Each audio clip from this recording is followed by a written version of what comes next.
안녕하세요. 이남용 교수의 실론론 미국 S&P 500 ETF. 지금이 기회인가 아니면 거품인가? S&P 500 ETF는 한 종목이 아니라 미국 체제 전체에 대한 관계 투자입니다. 우리 국민께서 가장 많이 매수하고 계시는 미국 S&P 500 ETF는 개별 기업을 맞히는 게임이 아니라 미국 자본주의 체제 전체와 관계를 맺는 금융 인프라입니다. SP와 IBB 같은 대표 ITF는 미국을 대표하는 500대 상장 기업을 시가총액 비율대로 묶어 추종하도록 설계된 상품이며 S&P 500은 미국 주식시장 전체 시가총액의 대부분을 대표하는 세계 표준 지수로 자리 잡고 있습니다. 이런 ETF를 하나 사신다는 것은 미국 경제 성장과 기업 이익, 달러 체제, 미국 규제 당국의 거버넌스까지 통째로 묶어서 장기 동승하는 관계 투자를 선택하시는 것이라고 보셔야 합니다. 세계적 관점에서 보면 스피의 운용 보수는 0.09% 수준으로 일반 공모펀드나 국내 액티브 펀드보다 훨씬 저렴한 비용 구조를 가지고 있습니다. 글로벌 스탠다드 관점에서 S&P 500 ETF는 미국이라는 한 국가와 그 경제 체제 전체에 저비용으로 탑승하는 월드 베스트 프랙티스형 상품이라고 평가할 수 있습니다. 한국 가계 입장에서 보면 어느 기업이 잘 나갈지 맞히는 투기 게임이 아니라 미국 시스템 전체의 장기 성장과 주주 환원 정책에 동승하는 체제 선택에 가깝다고 보셔야 합니다. 관계 철학의 관점에서 이 ETF의 가격은 500개 기업만의 문제가 아닙니다. 미 연준의 금리 정책, 미국 연방정부의 재정 적자와 국채 발행, 전 세계 인공지능 투자 열풍과 반도체 사이클, 한국 가계의 달러 쏠림과 원화 약세, 한국 정부의 대미 관세 협상과 자본시장 규제까지 촘촘히 얽혀 있는 거대한 관계망의 산물입니다. 우리 국민께서 스마트폰으로 S&P 500 ETF 한 주를 매수하시는 순간 그 주문은 뉴욕 자본시장과 워싱턴의 정책, 엔비디아와 애플 같은 빅테크 기업, 그리고 원달러 환율과 한국 가계의 부채 구조를 동시에 자극하는 하나의 신호가 된다는 사실을 잊지 않으셔야 합니다. S&P 500은 사상 최고가 근처에 있습니다. 착시와 유혹을 먼저 경계하셔야 합니다. 2025년 12월 초 기준으로 S&P 500 지수는 사상 최고가 근처에서 움직이고 있습니다. 2022년에 큰 폭으로 하락했던 이 지수가 2023년과 2024년에 각각 20%대 중후반 상승을 기록했고 2025년에도 두 자릿수 상승을 이어가면서 최근 몇 년 누적으로 50%가 넘는 상승을 보여왔다는 분석이 나옵니다. 표면적인 숫자만 보면 지금은 미국 주식에만 올인하면 된다는 착시가 생기기 쉬운 구간입니다. 그러나 글로벌 스탠다드에서 장기 주식 수익률은 대체로 연간 6에서 7% 수준의 실질 수익과 2에서 3% 수준의 인플레이션을 합한 명목 8에서 10% 안팎으로 수렴해온 것이 역사적 경험입니다. 특정 3년, 5년 구간에서 20%대 수익이 연속으로 나왔다고 해서 앞으로도 계속 같은 일이 반복된다고 믿는 것은 매우 위험한 군중심리입니다. 특히 우리 국민께서 최근 몇 년 성과만 보고 뒤늦게 고점 근처에서 따라 들어가신다면 체제의 장기 성과를 누리기보다는 단기 변동성의 희생양이 되실 수 있습니다. 관계 철학은 항상 지금의 위치를 관계 속에서 보라고 말합니다. S&P 500이 사상 최고가 근처에 있다는 사실은 단지 숫자가 높다는 의미가 아니라 미국과 전 세계 자본시장이 어느 정도의 낙관과 기대를 이미 가격에 반영해 두었는지를 보여주는 신호입니다. 우리 국민께서는 이 지수가 국내 코스피보다 성과가 좋다는 단순 비교를 넘어서 지금의 가격이 어떤 기대와 관계망 위에 서 있는지를 먼저 점검하셔야 합니다. 가격과 가치의 관계, 밸류에이션은 이미 역사적 고평가 구간에 들어와 있습니다. S&P 500의 12개월 선행 주가 수익 비율, 이른바 포워드 P 레이쇼는 최근 20배 초반에서 중반 수준까지 올라와 있는 것으로 추정됩니다. 이는 최근 10년 평균보다 높고 5년 평균보다도 다소 높은 수준입니다. 글로벌 스탠다드로 보면 이미 역사적 평균보다 상당히 비싼 구간에 들어와 있으며 앞으로의 10년 기대 수익률이 과거 10년 평균보다 낮아질 가능성이 크다는 경고 신호로 해석해야 합니다. 포워드 PE 20배의 초중반이라는 말은 역으로 이익 수익률이사 % 안팎이라는 뜻입니다. 여기에 미국 경제와 기업 이익의 장기 성장률, 즉 실질 성장과 인플레이션을 합쳐 3에서 4% 정도를 더하면 명목 기대 수익률은 대략 7에서 8% 수준으로 추정해 볼 수 있습니다. 이는 역사적 평균 9에서 10%보다 다소 낮은 구간이며 특히 지금처럼 밸류에이션이 높은 상태에서 추가 상승이 이어지기 위해서는 인공지능에 의한 생산성 혁명과 같은 강한 호재가 실제 실적 개선으로 이어져야 한다는 압박도 함께 존재합니다. 관계 철학의 관점에서 밸류에이션은 단순한 숫자가 아니라 사람들의 기대와 두려움, 탐욕과 공포가 서로 엮여 만들어낸 집단 관계의 결과입니다. 무지하고 무계획한 욕심에 이끌려 최근 몇 년의 수익률만 보고 매수에 나서신다면 가격과 가치의 관계를 거꾸로 읽는 셈입니다. 우리 국민께서는 지금 S&P 500이 싼지 비싼지를 단순한 느낌이 아니라 국제 통계와 역사적 평균, 글로벌 밸류에이션 지표와 비교하여 냉정하게 판단하셔야 합니다. 500개에 분산된 것처럼 보이지만 실제로는 상위 빅테크 10가에 과도하게 베팅한 구조입니다. 많은 투자자께서 S&P 500 ETF는 500개 종목에 분산 투자함으로 안전하다고 믿고 계십니다. 그러나 최근 통계에 따르면 S&P 500 상위 10개 기업이 전체 시가총액의 상당 부분, 거의 40% 안팎을 차지하고 있습니다. 사실상 인공지능과 반도체, 클라우드와 플랫폼을 장악한 소수 빅테크 기업이 지수 수익의 대부분을 끌고 가는 구조입니다. 500개에 나눠 담은 분산처럼 보이지만 실제로는 10개 기업의 성패에 크게 의존하는 집중 투자의 얼굴을 함께 가지고 있는 셈입니다. 지수 제공사들은 이 현실을 인정하고 상위 몇 개 대형 기술주 중심의 별도 지수까지 만들어 운용하고 있습니다. 이것은 지금의 S&P 500이 얼마나 소수 종목에 의존하고 있는지를 보여주는 상징적인 사례입니다. 만약 인공지능에 대한 기대가 꺾이거나 특정 빅테크 기업의 규제와 세금 반독점 리스크가 본격적으로 부각될 경우 지수 전체가 동시에 흔들릴 수 있는 구조적 위험을 안고 있다는 뜻이기도 합니다. 관계 철학은 표면적인 다수보다 실질적인 지배 관계를 보라고 이야기합니다.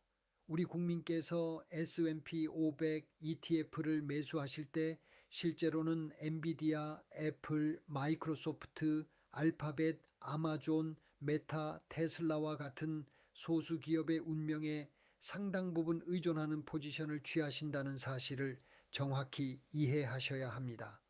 분산이라는 단어 하나에 안심하시기보다 집중도의 위험을 인지하고 한국 자산과의 관계, 다른 글로벌 자산과의 관계 속에서 이 리스크를 어떻게 상쇄할지 함께 설계하셔야 합니다.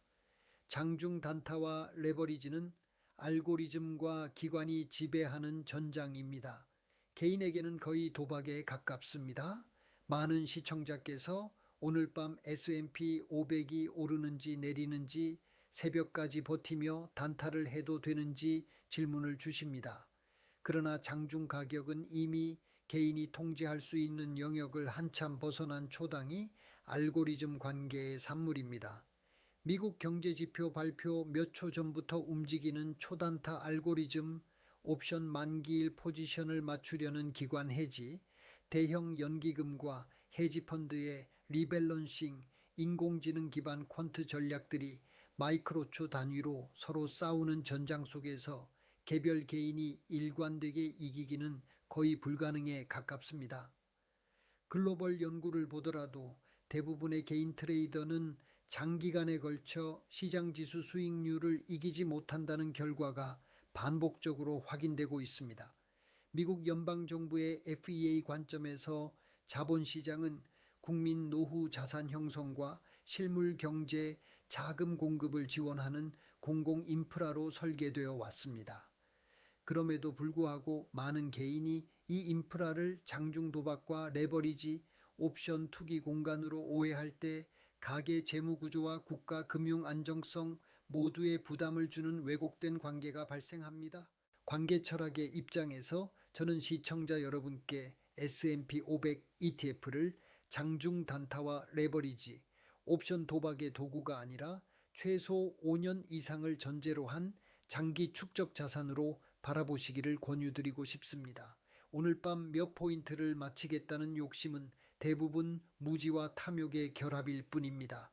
반대로 내 소득과 지출, 부채와 노후, 가족의 생애 주기와 건강, 직업 안정성을 중심에 두고 이 ETF와 어떤 관계를 맺을지 차분히 설계하신다면 같은 상품이라도 완전히 다른 결과를 만들어내실 수 있습니다. 단기 6에서 18개월 세 가지 시나리오로 냉정하게 구조를 진단하셔야 합니다. 단기 6에서 18개월 전망은 방향 하나를 맞히는 점쟁이 게임이 아니라 여러 시나리오 속에서 리스크를 관리하는 구조 설계의 문제입니다. 첫째는 기준선 시나리오입니다.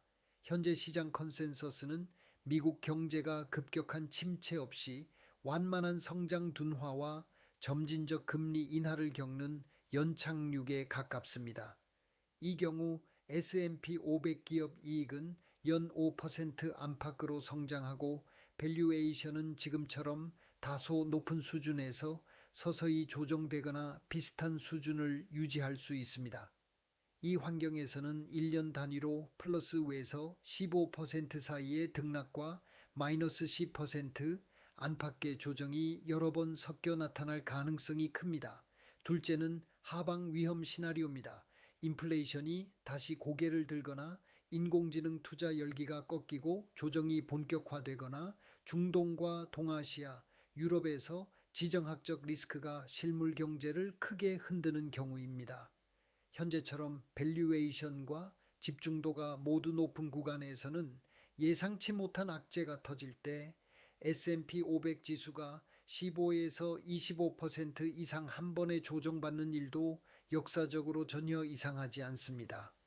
특히 빅테크 중심의 나스닥이 크게 흔들릴 경우 상위 빅테크에 의존하는 S&P 500 ETF도 충격을 피하기 어렵습니다.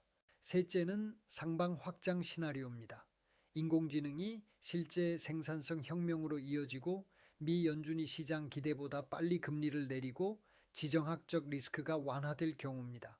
이런 환경에서는 이미 높은 밸류에이션이 더 올라가며 S&P 500이 추가로 10에서 20% 이상 사상 최고치를 경신할 수도 있습니다. 그러나 이 경우에도 지금 들어가서 단기간에 수익을 내고 나오겠다는 욕심보다는 이미 과열의 끝자락에 가까워지는 것은 아닌지 경계하는 태도가 필요합니다. 단기 6에서 18개월은 방향을 맞히는 구간이 아니라 여러 시나리오 속에서 나와 우리 가계가 감당할 수 있는 변동성의 범위를 점검하는 기간이라는 점을 잊지 않으셔야 합니다. 한국 가계에게 S&P 500 ETF는 통화 분산이자 국가 리스크 해지이지만 세금과 제도 리스크도 함께 계량하셔야 합니다. 한국 가계의 자산 구조는 여전히 부동산과 국내 예금, 국내 주식에 편중되어 있습니다. S&P 500 ETF는 달러와 미국 실물 및 금융자산으로 분산함으로써 원화 가치 하락과 한국 경제 및 정치 리스크를 일정 부분 해지하는 수단이 될 수 있습니다.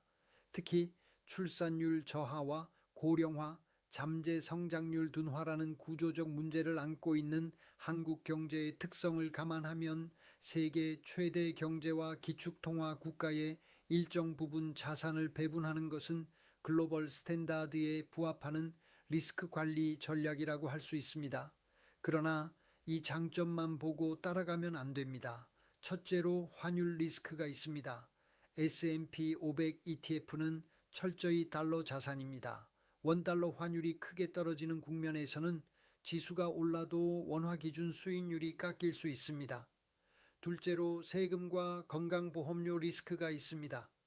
해외 상장 ETF의 분배금은 국내에서 금융소득으로 분류되어 일정 세율이 적용되고 금융소득이 일정 금액을 넘으면 다른 소득과 합산되어 종합과세 대상이 되며 건강보험료 부담이 추가로 늘어날 수 있습니다.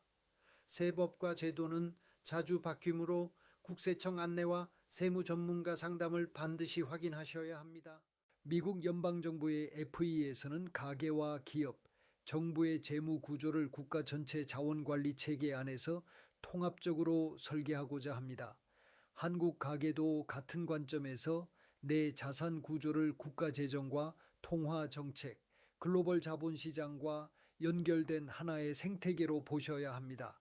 내 집값과 전세금, 국내 예금과 채권, 국민연금과 퇴직연금, 그리고 S&P 500 ETF가 서로 어떤 관계망을 이루고 있는지, 특정 쇼크가 왔을 때 어느 고리가 먼저 흔들릴지, 그때 나와 가족이 감당할 수 있는지까지 함께 그려보셔야 합니다.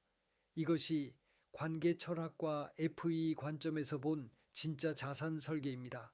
방향보다 태도가 중요합니다. 시간 분산, 자산 분산, 순수익률 원칙을 지키셔야 합니다.